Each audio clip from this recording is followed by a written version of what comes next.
जब भी असेंबली के अंदर हंगामा होता है, जितने भी एमएलएस हैं, चाहे वो अपोजिशन के हों, चाहे वो गवर्नमेंट के एमएलएस हों, जैसे ही स्पीकर की डायरेक्शन आती है, हमारे साथ दो मोस्ट सीनियर मार्शल्स हैं, हम इन्हीं से ही जानने की कोशिश करेंगे आखिर इनका कितना ही बड़ा रोल होता है। सबसे पहले मैं क्यूम सर हैं हमारे साथ और साथ ही साथ कामरान सर हैं, हम इन्हीं से जानने की कोशिश करेंगे आखिर किस तरीके से इतने 90s एमएलए होते हैं उनको मैनेज करना, और काफी सारा हंगामा भी होता है। जैसे ही स्पीकर की डायरेक्शन आती है उन एमएलए को जो है कभी कभी जो है घसीट के भी बाहर रखा जाता है, कभी जो है रिक्वेस्ट भी की जाती है। सर सबसे पहले वक्त देने के लिए शुक्रिया। थैंक यू, आपने हमें इनवाइट किया है। बस यही है कि ऑनरेबल स्पीकर साहब की डायरेक्शन पे हम चलते हैं जी जो चेयर की डायरेक्शन होती है जी हम उसी पे चलते हैं, क्योंकि हाउस को डिसिप्लिन मेंटेन करना हमारा फर्ज है, हमारा जॉब है। जब भी मार्शल आउट करना होता है तो हम स्पीकर साहब के डायरेक्शन पे ही मार्शल आउट करते जी। कमल सर, मैं आपसे जानना चाहूंगा, जिस वक्त एमएलए के बीच में हंगामा हो जाता है, क्योंकि वो कभी कभी एमएलए जो है पर्सनल इश्यू को लेकर जो है बीच आ जाते हैं, हंगामा होता है, जैसे अब उसको पूरी सिचुएशन को किस तरीके से मैनेज करते हैं? सबसे पहले बहुत बहुत शुक्रिया भाई आपका। तो जब आपने बोला कि एमएलए जब कोई ऐसी सिचुएशन आती है तो आप कैसे हैंडल करते जी हो, सबसे पहले कि हम ऑनरेबल मेंबर्स को रिक्वेस्ट करते हैं जी और मैक्सिमम ऑनरेबल मेंबर्स हमारी रिक्वेस्ट सुनते हैं और आराम से हो के अगर उन्हें वॉकआउट करना होता है तो वॉकआउट करते हैं। तो कभी हमारे साथ कोई ऐसा कभी उनने कोई ऐसा कोई सलूक नहीं किया कि जिसकी वजह से कोई वो परेशानी हमें हो, कभी नहीं किया ऐसा। जी जी जी। सर जब उनको अब जब कभी एमएलए कभी कभी गुस्से में होते हैं, बात नहीं मानते हैं, आपको उसकी सब डायरेक्शन होती है, जब अब उनको बाहर की तरफ करते हैं, कभी असेंबली के बाहर मिले हो इस तरीके की गिला किया हो? देखो, ऑनरेबल मेंबर्स को सबको पता है जी कि इनकी ड्यूटी है। तो ऑनरेबल मेंबर समझते हैं कि इनकी ड्यूटी है, इनका कोई इसमें पर्सनल कोई चीज़ नहीं होती है। ऑनरेबल मेंबर्स हमें जब मार्शल आर्ट कभी हम ऑनरेबल मेंबर्स को करते हैं तो हम आराम से मिलते हैं बाहर, ऐसे पर्सनल कोई नहीं होता है, जी ये ड्यूटी है। जी जी। जी सर जी। आपको यहाँ पे कितना टाइम हो गया असेंबली? मैं 22 ईयर से। सबसे बेस्ट मोमेंट कौन है, मतलब कौन सा आपका रहा, और किस गवर्नमेंट के साथ, और मतलब कौन कौन से मिनिस्टर के साथ, चीफ मिनिस्टर के साथ आपको काम करने का मौका मिला? देखो, सबसे पहले अल्लाह का फजल है कि मूवमेंट्स हमारे सारे अच्छे रहे 22 ईयर से।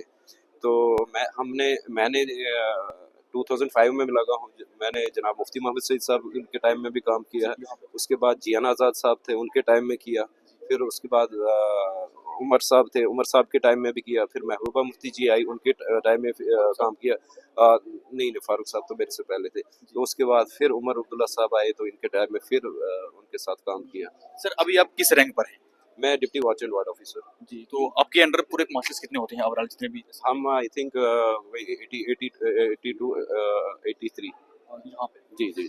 सर जिस तरीके से यहाँ पे एमएलए हंगामा करते हैं, आप जो है जैसे कामरान सर ने ब्रीफ किया, सर आप मेरे को बताएं, जब भी आप कितना टाइम हो गया यहाँ पे, और कब से जो है आप ये वर्क काम कर रहे हैं? एक्चुअली 12-13 साल हो गए मुझे। जी जी जी। एक्चुअली जो हमारी एक्सपीरियंस है, पहले भी कहा मैंने कि जो एमएलए साहब के मतलब ऑनरेबल स्पीकर साहब के ही डायरेक्शन पे हम उनको निकालते हैं, बड़े प्यार से निकालते हैं। कभी कभार हो जाता है, वो उनको भी पता है। सारे एमएलए हमें प्यार करते हैं, रेस्पेक्ट देते हैं, हम भी उनको, क्योंकि वो लेजिस्लेटर्स हैं, उनको हम रेस्पेक्ट करते सर हैं। अभी आप किस रैंक पर हैं? मैं सब इंस्पेक्टर हूँ यहाँ पे। ओके।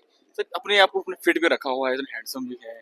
कभी एमएलए जो जितने भी एमएलए हैं सर, सबसे आपका बेस्ट मोमेंट, तो आप बोलते हैं आपका हर एक मोमेंट बेस्ट होता है, सबसे अच्छा टाइम किस गवर्नमेंट के साथ आपको लगा? सबके साथ, क्योंकि इसमें अच्छा टाइम हो या बुरा टाइम हो, देखो हमारा जॉब है ये। करनी है। तो कोई भी आए, कोई भी आए, हमारा ये जॉब है। हम गवर्नमेंट ऑफिशियल्स हैं, हमें अपने रूल के हिसाब से चलना होता है।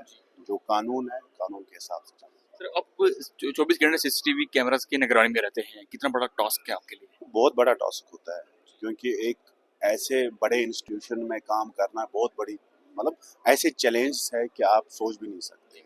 सर जितने भी लोग आपको देख रहे हैं, वो भी आपकी तरह बनना चाहते हैं, उनके लिए कौन सा एग्जाम क्वालिफाई लोगों को करना है, वो स्टडी किसके रिलेटेड कर रही है? बिल्कुल, जैसे बाकी पब्लिक सर्विस कमीशन या सिविल सिलेक्शन बोर्ड के तहत से, क्योंकि असेंबली का अपना एक सिस्टम है, ऑटोनमस बॉडी है।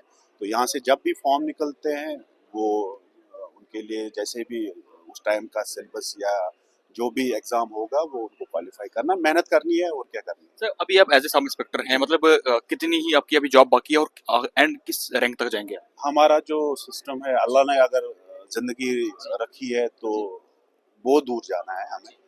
तो अभी तो स्टार्ट ही है, 12 साल, मैं सबसे छोटा हूँ यहाँ पे, सबसे छोटा हूँ यहाँ पे, तो अभी बड़े दूर में जाना है।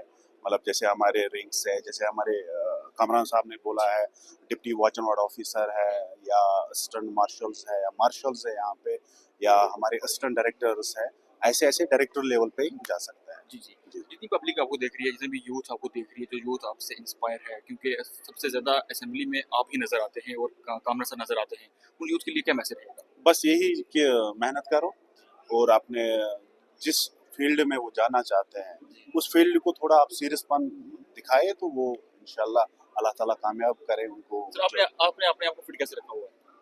फिटनेस मेरी बचपन से है ये चीज़ है, ये कि मतलब अपने आप को मैं शाम को मैं जिम जाता हूँ, जी। तो वो अपना मेरा एक पर्सनल शौक है कि मैं फिटनेस का बहुत तो सर आप बेसिकली कहाँ से हैं? मैं कश्मीर से हूँ। कश्मीर से हो, जी, तभी जी। हैंडसम हो। नहीं, बहुत बहुत नहीं, शुक्रिया सर वक्त thank देने you। के लिए।